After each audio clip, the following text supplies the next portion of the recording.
Yeah, when we first got connected and we chatted, we have a lot in common, biblically, mythologically, uh, our view of business, even our view of economies and economic systems. So this we could go on forever. We'll try not to, but I really enjoyed it. And I know right off the bat we said, okay, I got to get you on the podcast to tell your story. So I'm going to just start running with it and letting you go.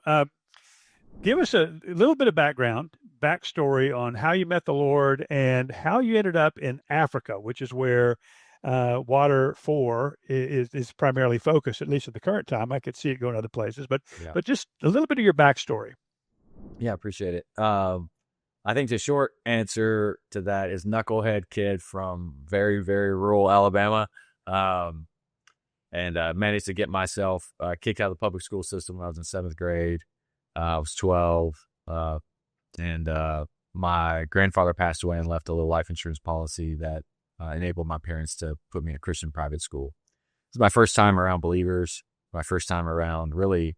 It was a big, big shift in culture from where I lived and people that lived around me to, this school, different families.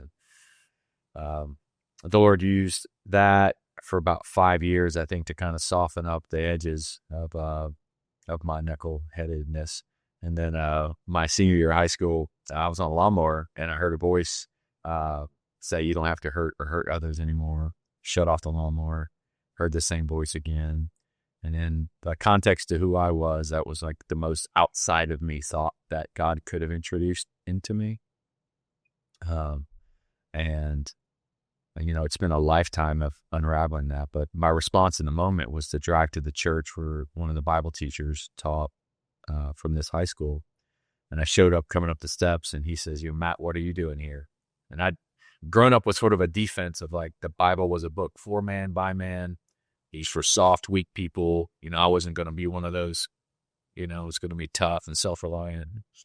And so I show up and spend 40 minutes in that youth minister's office, kind of explaining to this Church of Christ guy that God just spoke to me, which at the time I didn't know wasn't exactly inside the wheelhouse of this youth minister.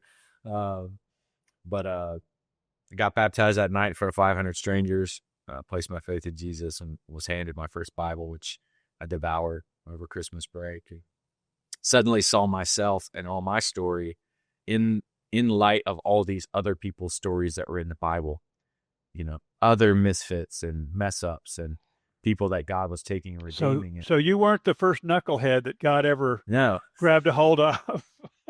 Yeah. And I read, when I, read Paul's story on the road to Damascus, I was like, he hears a voice, he gets blinded, he gets knocked down. Like everything I was reading was like, these people who don't see the way, who are in pain, God puts on mission for purpose and for meaning. And that was the thing I had not had my entire life. And so it was in response to that call where I become class chaplain, see you at the pole, speak at nursing homes, become a youth minister a year after becoming a Christian, meet a missionary who had been to Africa. He takes me to Honduras and Africa that same year.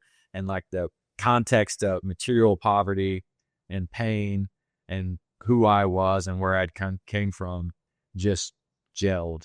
And I thought, this is what I need to do. This is my story in Scripture, in the ongoing tale in the book of life. This is what I need to do and what I need to follow. Spent another summer in northern Uganda, refugee camps, got shot at by a militia, and thought, I really want to move here now. That's always fun. Yeah.